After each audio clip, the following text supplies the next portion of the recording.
क्या फटे हुए कपड़े, टूटी हुई छत और खाली पेट किसी के सपने को दफन कर सकता है।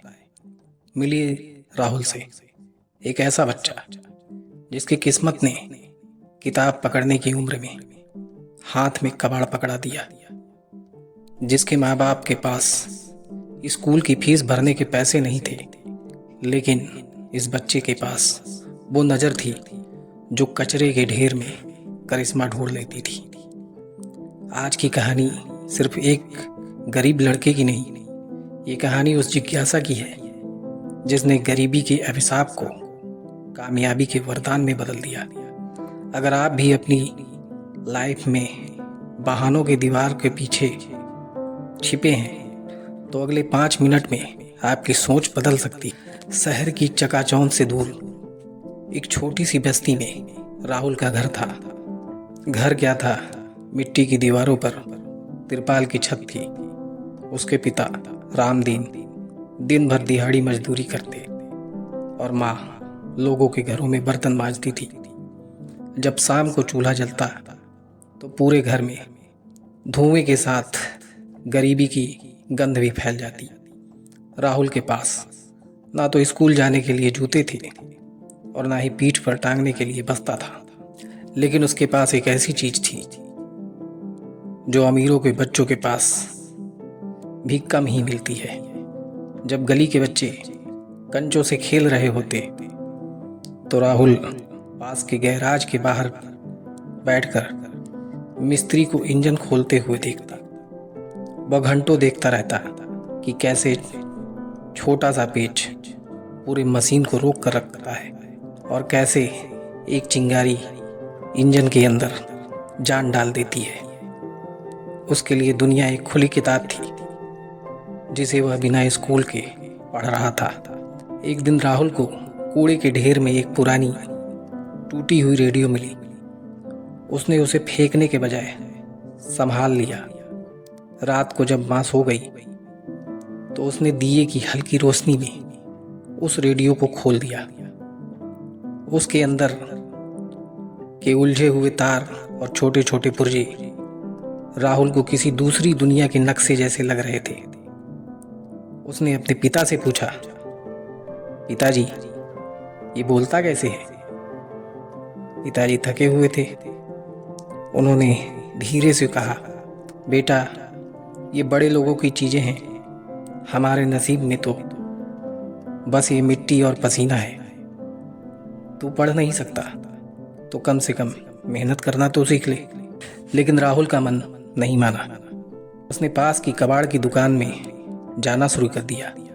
वह दुकानदार की मदद करता और बदले में पुराने सेल और टूटे हुए इलेक्ट्रॉनिक्स सामान मांग लेता। उसे लोग कबाड़ी कहकर पुकारने लगे, पर राहुल को पता था कि वो कबाड़ी नहीं, अपना भविष्य इकट्ठा कर रहा है। राहुल की उम्र अब 14 साल की हो चुकी थी। उसने खुद से टूटी फूटी किताबों के पन्ने जोड़कर पढ़ना सीखा था। उसकी जिज्ञासा अब केवल रेडियो तक सीमित नहीं थी। उसने देखा कि उसकी बस्ती में लोग बिजली ना होने के कारण अंधेरे में रहते हैं। केरोसिन का तेल इतना महंगा था, रात को पढ़ाई करना या काम करना मुमकिन ही नहीं था। यहीं से राहुल के दिमाग में एक विचार आया।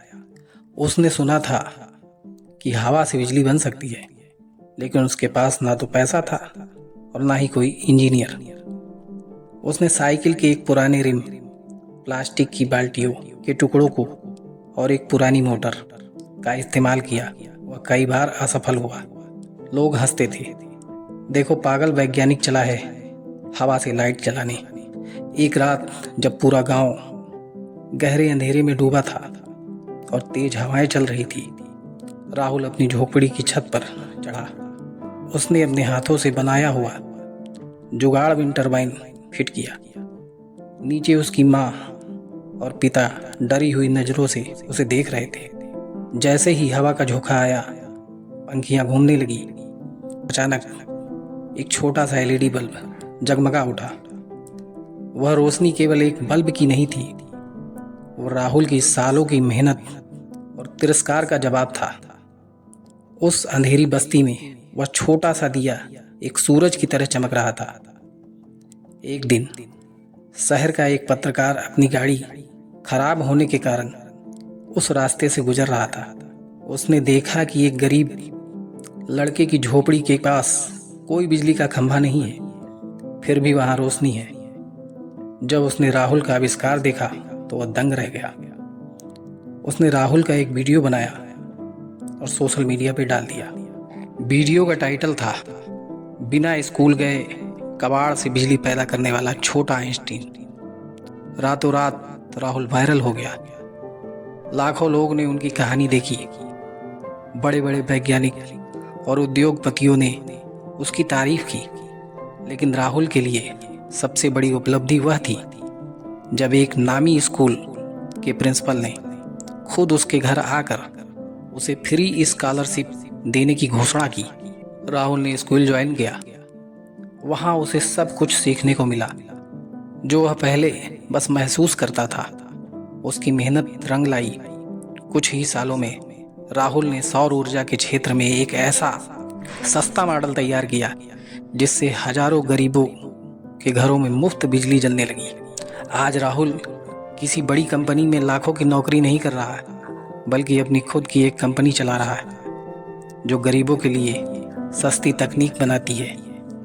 वह मंचों पर खड़ा होकर कहता है, गरीबी केवल जेब की होती है, दिमाग की नहीं।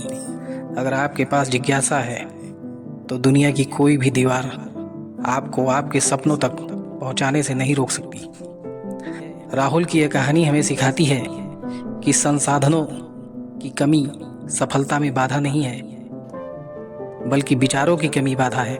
अगर राहुल अपनी गरीबी का रोना रोता रहता तो आज भी वह उसी अंधेरे में होता, लेकिन उसने अपनी आंखों को खोले रखा और अपनी जिज्ञासा को मरने नहीं लिया।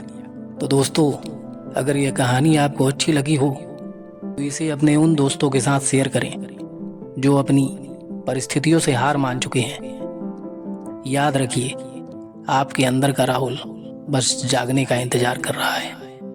धन्यवाद।